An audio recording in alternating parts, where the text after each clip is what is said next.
तो आप सबका स्वागत। श्रीमद् भागवत महापुराण दूसरा स्कंद अध्याय संख्या 10 और श्लोक संख्या 37, 38, 39 और 40। ये 40 श्लोक एक साथ हैं। इस प्रकार से हैं। प्रजापतीन् मनून् देवान् ऋषीन् पितृगणान् पितृक सिद्धचारण गंधर्वान् विद्यारंध्रासुरगुह्यकान् किन्नराप्सरसो नागान् सर्पान् किं पुरुषानरान् मातृरक्ष पिशाचांसः प्रेतभूत विनायकान् कुष्माण्डोन्मादवेतालान् यातु धानान् ग्रहानपि खगान् मृगान् पशून् वृक्षान् गिरीन् सरीसृपान् द्विविधाश्चतुर्विधा ये पेन्ने जलस्थल भौकसः कुशाला कुशामिश्रा कर्मणाम गयस्मित्वः। ये बहुत लंबा है, आप लोग मत रिपीट कीजिए आज, कल रिपीट करना आप, है ना। इसका तात्पर्य अर्थ इस प्रकार से है। पहले तो हमने कल देखा कि अपने दिव्य नाम गुण लीला परिवेश और जो विभिन्नताएं होती हैं, वेरिएशंस होती हैं, उनके द्वारा भगवान अपने आप को दिव्य रूपों में प्रकट करते हैं। और जो भी ये भगवान कार्यकलाप करते हैं, इन कार्यकलापों पर का भगवान के ऊपर कोई असर नहीं होता, लेकिन हम इनको सुनते हैं तो हमारे ऊपर अवश्य इनका असर पड़ता है ना। तो आइए आज हम अगला श्लोक पढ़ रहे हैं। 4 श्लोकों का अर्थ एक साथ है, बहुत बड़ा अर्थ है। हे राजन, मुझसे ये जान लो कि सभी जीवात्मा अपने विगत कर्मों के अनुसार परमेश्वर द्वारा उत्पन्न किए जाते हैं। इसमें ये सभी सम्मिलित हैं। क्या कह रहे हैं? जैसे हमारे पिछले जन्म में कर्म होंगे, उसी कर्म के अनुसार परमेश्वर हमें उत्पन्न करते हैं, क्रिएट करते हैं, है ना। और ऐसी जगह डालते हैं जैसे जिस अनुसार हमारे कर्म है। और इनमें से कौन सम्मिलित है? हम जीवात्माओं का मतलब केवल ये ना समझे आप और हम जो संसार में रह रहे, इनमें ब्रह्मा जी और उनके दक्ष जैसे पुत्र वैवस्वत मनु, है ना, इंद्र चंद्र वरुण, ये सभी देवता, भृगु व्यास और वशिष्ठ इनके जैसे महर्षि, पितृलोक और सिद्धलोक के निवासी चारण गंधर्व विद्याधर असुर यक्ष किन्नर देवदूत नाग बंदर, है ना, बंदर भी सम्मिलित है। और मनुष्य मातृलोक के निवासी असुर पिशाच भूत प्रेत उन्मादी शुभ अशुभ आत्मा शुभ अशुभ नक्षत्र विनायक जंगली पशु पक्षी डेलु पशु सरीसृप, सरीसृप मतलब रेप्टाइल्स रेंगने वाले, पर्वत चर तथा अचर जीव चलने वाले और नहीं चलने वाले, जरायुज अंडज स्वेदज तथा उद्भिज जीव तथा अन्य समस्त जल स्थल एवं आकाश के सुखी या दुखी अथवा मिश्रित सुखी दुखी जीव इत्यादि, ये सभी अपने पूर्व कर्मों के अनुसार परमेश्वर द्वारा सृजित हैं, है ना। मंकी डंकी सब ब्रह्मा यरुण वरुण दक्ष वैवस्वत मनु, ये सब प्रभु ने उत्पन्न किए। और ये जिस भी स्थिति में ब्रह्मा जी, अगर ब्रह्मा जी की पोजीशन पे हैं तो वो अपने विगत कर्मों के अनुसार है। और एक भूत प्रेत है, पिचास है, पिचास बना हुआ है, वो भी अपने विगत कर्मों के अनुसार है। तात्पर्य बाह्य अर्चनीय वंदनीय प्रात स्मरणीय जगत गुरु श्रील प्रभुपाद जी द्वारा श्रील प्रभुपाद की जय। प्रभुपाद बता रहे हैं इस सूची में जीवात्माओं की कई प्रकार की किस्में बताई गई है ना। एक लिस्ट आपने देखी होगी जीवात्माओं की। ब्रह्मांड के सर्वोच्च ग्रह से लेकर ब्रह्मांड के निम्नतर ग्रह के सारे जीवों की विभिन्न योनियां सर्वशक्तिमान पिता भगवान श्री विष्णु द्वारा उत्पन्न की गई है। अतः कोई भी पूर्ण पुरुषोत्तम भगवान के द्वारा स्वतंत्र नहीं है। इसीलिए भगवान ने श्रीमद् भगवत गीता में निम्नलिखित श्लोक में सभी जीवात्माओं को अपनी संतति कहा है। भगवान ने भी बोला है, ऐसे नहीं कि सुखदेव गोस्वामी यहाँ पर बोल रहे, भगवान पहले बोल चुके हैं।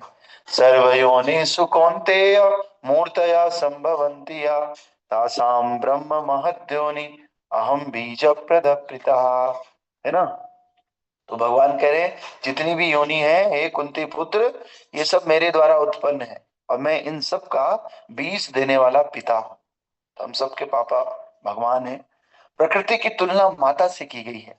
यद्यपि प्रत्येक जीव अपनी माँ से उत्पन्न होता देखा जाता है, किंतु सत्य तो ये है, ऐसे जन्म का वास्तविक कारण माता नहीं है। जन्म का वास्तविक कारण पिता होता है, और पिता के बीज के बिना माता शिशु को जन्म नहीं दे सकती है ना। तो इसका मतलब कौन इंपॉर्टेंट, दोनों इंपॉर्टेंट है, लेकिन शुरुआत कहाँ से हो गई? पिता। बीज देने वाला पिता होता है, बिना पिता के माता कोई संतान उत्पत्ति नहीं कर सकती। अतः असंख्य ब्रह्मांडों के विभिन्न योनियों तथा विभिन्न अवस्थाओं में सभी जीव शक्तिमान पिता परमेश्वर के बीज से उत्पन्न होते हैं। केवल कम बुद्धि वाले लोग ही इन्हें भौतिक प्रकृति से जन्मा हुआ मानते हैं। परमेश्वर की बहिरंगा शक्ति के वशीभूत होकर ब्रह्मा से लेकर एक छोटी चींटी तक ये सारे के सारे जीव अपने पूर्व कर्मों के अनुसार विभिन्न शरीर धारण करते हैं। और भौतिक प्रकृति भगवान की शक्तियों में से एक है। श्रीमद् भगवत गीता में 7.4 में भगवान कह रहे हैं भौतिक प्रकृति परा प्रकृति अर्थात जीवात्मा की तुलना में निरंतर निम्नतर होती है ना। भगवान की परा प्रकृति तथा अपरा प्रकृति संयोग करके सारे सांसारिक व्यापारों को प्रकट करती है ना। तो हमने पहले भी आपको कई बार कहा है कि भगवान 7वें अध्याय में अपनी प्रकृतियों के बारे में बताते हैं, परा प्रकृति और अपरा प्रकृति, है ना। तो परा और अप्रकृति के बारे में हमने बताया था 7.4 में। और इसमें से जो परा है वो उच्चतर स्तर की है ना। जो अपरा है, जो अपरा है वो निम्नतर है। परा मतलब हम लोग, और अपरा मतलब भौतिक प्रकृति। तो भौतिक प्रकृति लोग सोचते हैं कि कई लोगों का मानना होता है कि हम लोग प्रकृति से उत्पन्न होते हैं। प्रकृति में क्या क्या आता है, तो अगर कोई शेयर करना चाहता है ये भौतिक प्रकृति में क्या क्या चीजें आती हैं, श्लोक के अनुसार मैं कई बार कोट कर चुका हूँ। भौतिक प्रकृति में क्या क्या आती है, क्या क्या चीजें आती हैं जो भौतिक प्रकृति है।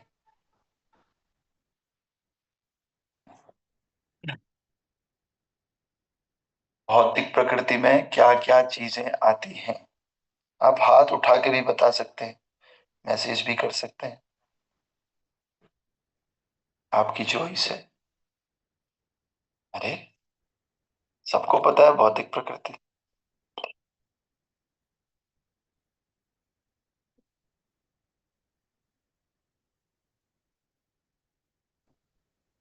यस संदीप प्रभु। हरे कृष्ण प्रभु जी, धन्यवाद प्रणाम। प्रभु जी, जो मतलब समझ सकता हूँ उसके हिसाब से भौतिक प्रकृति में अपना पृथ्वी, जल, अग्नि, वायु, आकाश और मन, बुद्धि, अहंकार, ये सारा भौतिक प्रकृति में आता है। इसके अलावा ओके। आत्मा जो है वो आध्यात्मिक में आ जाती है।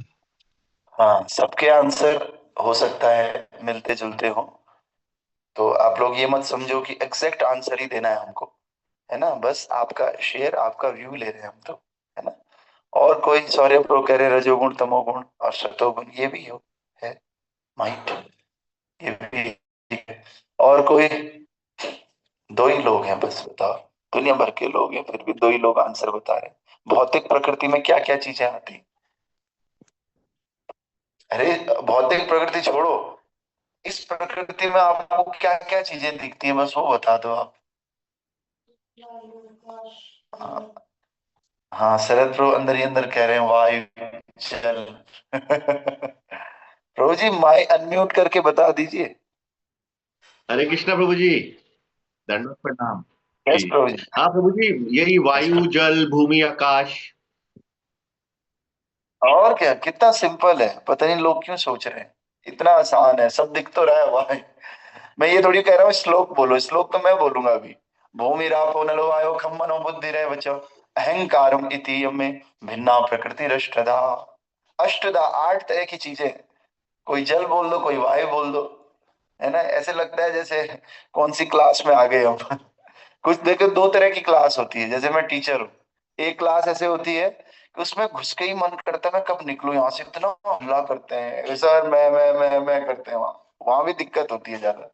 एक क्लास होती है ना, वो हल्ला करते हैं ना कुछ बोलते हैं, चुप रहते हो। तो टीचर को वो क्लास भी अच्छी नहीं लगती, चुप रहने वाली, है ना। तो हमको क्या करना है, पहले नंबर की क्लास भी नहीं बनना और दूसरे नंबर की क्लास नहीं बनना, बीच वाली क्लास बनना है ना। हाँ, तीसरी वाली क्लास। तो पता नहीं, अब तो मुझे डाउट हो रहा है कि और लोग सुन भी रहे हैं या नहीं सुन रहे। एक बार जो लोग सुन रहे हैं बस ऐसे थंब दिखा दीजिए टाइप करके, या इसमें ऑप्शन आता है ना ऐसे थंब वम दिखाने का। सुन तो रहे हैं लोग, ऐसी बात नहीं है। हिमांशु प्रो, अमन चिड्डा प्रो, अनुराग प्रो, कंचन माता, अच्छा सुन रहे हैं, ठीक है ठीक है, डाउट क्लियर हो गया। Okay okay, thank you for hearing. तो भूमिरापो नलो वायु खम मन बुद्धिरेव च अहंकारम इतीयम में भिन्ना प्रकृति रष्टदा। हरि बोल। तो ये 8 तरह की चीजें हैं, भूमि, जल, वायु, अग्नि, मन, बुद्धि, अहंकार। संदीप प्रो ने भी बताया, ये वेरी नाइस, है ना। तो बस आप लोगों ने कल से मैं कुछ पूछूं तो कुछ बोल देना है, सही हो गलत हो, कौन सा गोली मार देंगे आपको, कुछ नहीं करेंगे आप, है ना। और ये भी नहीं सोचना, हम सब एक फैमिली है, हो सकता है किसी को ना आए, है ना। हम ज्ञाता होते तो क्यों आते क्लास में, है ना। तो कहीं ना कहीं हम लोग, ठीक है, हम लोग डिस्कशन कर रहे हैं, किसी को भी याद नहीं रहता, आप भी एक प्रश्न पूछो मेरे से, हो सकता है नहीं ना आए, है ना। तो we are all family, we are discussing the लीलाज ऑफ कृष्णा, है ना, फिलोसॉफी ऑफ कृष्णा, भक्ति में एडवांसमेंट के लिए। तो इसलिए हमको बोलना चाहिए, कुछ भी बोले पर बोलो, कुछ नहीं हो रहा है, पार्टिसिपेशन बढ़ता है हमारा क्लास में, इन्वॉल्वमेंट बढ़ता है ना। तो आइए आगे, भगवान कह रहे हैं, और इससे याद भी हो जाएगा बार बार, 7.4 मतलब भूमि रापो नलो वायु खम मनो बुद्धि रेव च। कुछ जीवात्मा जीवन की उच्चतर स्थिति में अपेक्षितया सुखी है, तो कुछ दुखमय स्थितियों में जीवन बिताते हैं, किंतु वास्तव में इनमें से कोई भी भौतिक बद्ध जीवन में सुखी नहीं है। बंदी जीवन में कोई सुखी नहीं रह सकता, भले ही वो प्रथम श्रेणी का कैदी हो या तृतीय श्रेणी का कैदी हो। बुद्धिमान मनुष्य को चाहिए कि वो तृतीय श्रेणी के बंदी जीवन से प्रथम श्रेणी के बंदी जीवन में उन्नत किए जाने की अपेक्षा ना करे, अपितु तो बंदी गृह से ही मुक्त होने का प्रयत्न करे। किसी की प्रथम श्रेणी में कैदी में उन्नति हो सकती है, किंतु अगली अवधि में उसे तृतीय श्रेणी में फिर से जाना पड़ सकता है। मनुष्य को चाहिए कि वो बंदी जीवन से मुक्त होने और भगवान के धाम वापस जाने का प्रयास करे। समस्त प्रकार के जीवों के लिए यही वास्तविक गंतव्य है। अब एक क्वेश्चन और पूछ लेता हूँ, कहीं कहीं कल से ज्वाइन करना बंद न कर दे कि ये तो प्रश्न ही पूछ रहे। तो प्रथम श्रेणी और तृतीय श्रेणी का कैदी, इसको कुछ पॉइंट्स देखते हैं आपके हिसाब से, क्या लगता है प्रथम श्रेणी और तृतीय श्रेणी के कैदी क्या बताना चाह रहे हैं प्रभुपाद, कि हम तृतीय मतलब थर्ड क्लास बंदी से फर्स्ट क्लास बंदी बन रहे हैं।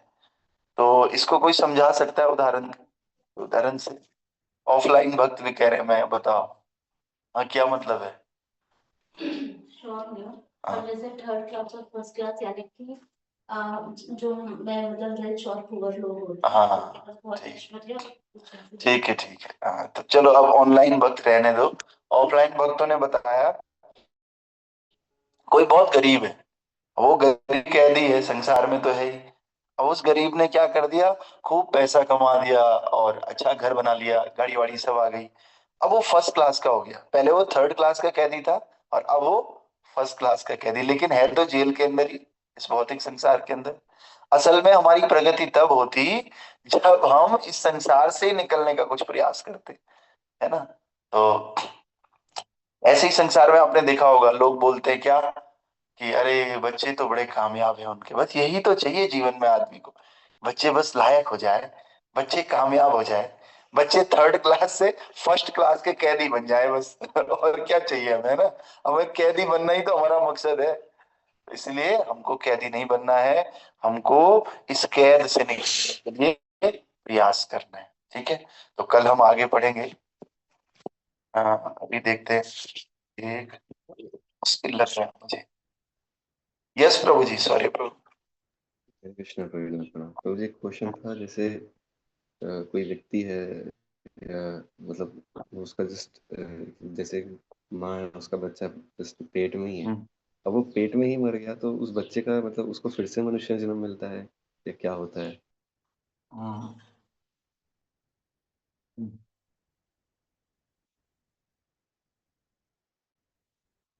कुछ कुछ ऐसे केसेस होते हैं तो उसमें होता क्या है?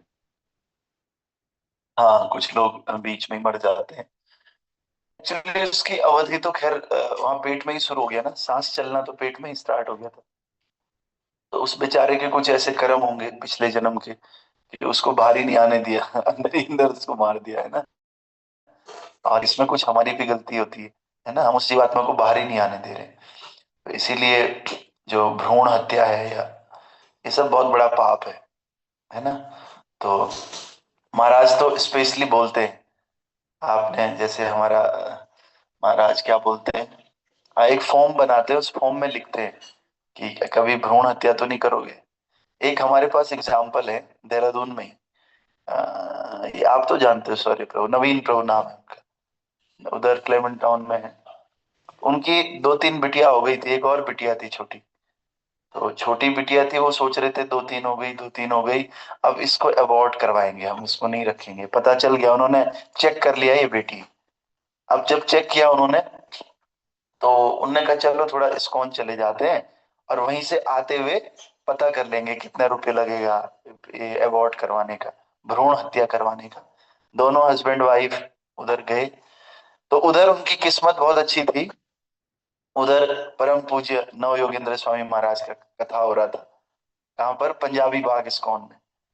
तो उन्होंने सुना सुना सुना और महाराज ने उनको कन्विंस कर दिया, मतलब महाराज की बात उनको स्ट्राइक कर दिया। महाराज ने टॉपिक यही लिया था कि भ्रूण हत्या हो रही है, इसको कैसे बंद करना है।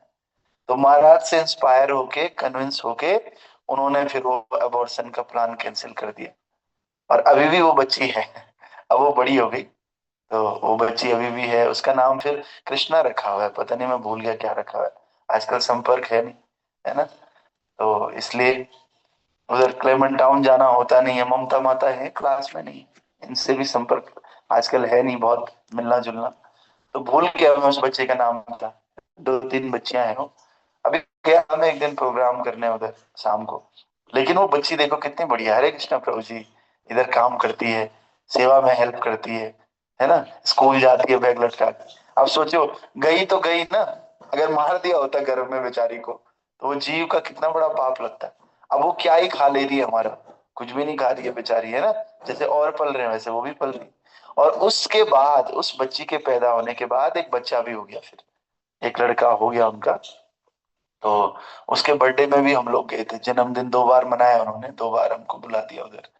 अभी तीसरी बार भी बुलाया उसके जन्मदिन पे, है ना। तो तीन चार प्रोग्राम हम वहाँ कर चुके हैं, उस बच्ची के भी और उस बच्चे के भी जन्मदिन के। तो यही है, जब हम संतों से सुनते हैं, है ना, तो हमको अच्छे डिसीजंस मिलते हैं। लेकिन अगर वो प्लान ना बनाते कथा में आने का, तो उनका होता ही कन्विक्शन। और वो बच्ची आज यमदूतों के पास होती, और वो तो होती होती, ये दोनों माँ बाप जरूर यमदूतों के पास होते कुछ समय बाद, है ना। तो एक अच्छा स्टेप जीवन में हमें अच्छे करने की प्रेरणा देता है, हमें बचाता है। इसलिए कह रहे हैं, स्वल्पम अपयश्य धर्मस्य त्रायते महतो भयात, है ना। थोड़ा सा उन्होंने बस यही तो सोचा, क्या प्रगति करी उन्होंने, कोई पहाड़ थोड़ी तोड़ा। उन्होंने ये सोचा यार संडे है आज, कथा सुनने चले जाते। और उस कथा सुनने के चक्कर में बड़े से बड़े भय से उनकी रक्षा हो गई, अबॉर्शन के पाप से उनकी रक्षा हो गई, बाप रे, है ना। ये बहुत बड़ा पाप है भ्रूण हत्या, we should not do it, है ना। सोचो आपने बाहर भी आने नहीं दिया और पहले ही मार दिया उसको, तो ये हमारा अधिकार नहीं है। जन्म देना, मृत्यु देना केवल कृष्ण का अधिकार है, हम कैसे किसी को मार सकते हैं। ठीक है, तो आइए मंगला आरती करेंगे, और अगर कल परसों में ये चैप्टर खत्म हो जाएगा तो हम फिर गौर लीला का वर्णन करेंगे, है ना। चैतन्य महाप्रभु का प्राकट्य दिवस 3 मार्च को है, तो 3 मार्च को आप सब लोगों ने व्रत रखना है। और 7-8 बजे के बाद कुछ फलाहार ले सकते हैं शाम को अभिषेक के बाद। और 4 तारीख को सुबह व्रत खुलेगा हमारा, है ना। और 3 तारीख को चंद्र ग्रहण भी है, वो सुबह से लेकर शाम तक सूतक लग जाएगा सुबह सुबह। तो उस दिन कुछ ना खाना है ना पीना है, मैं खाते पीते नहीं, है ना, कुछ जो मेडिकली अनफिट लोग रहते हैं, गर्भवती महिलाएं रहती हैं, ये लोग खा सकते हैं बस, वो भी तुलसी डाल करके या फिर दूबा ग्रास डाल करके। बाकी लोग जो है नहीं खाना पीना चाहिए अगर हम हेल्थी हैं तो, है ना। तो 7 बजे तक की बात है। ग्रहण एक्चुअली 6 से 7 है, चंद्र ग्रहण शाम को 6 to 7। और उसके पहले 8 घंटे पहले सूतक काल लग जाता है, 8-9 घंटे पहले। तो यानी कि सुबह से ही सूतक लग गया है ना। तो हम लोग कुछ खा नहीं सकते उस दिन, हमारे लिए बहुत अच्छा है। खूब चेंट करेंगे, हरे कृष्ण कृष्ण कृष्ण हरे हरे, हरे राम राम हरे हरे, है ना।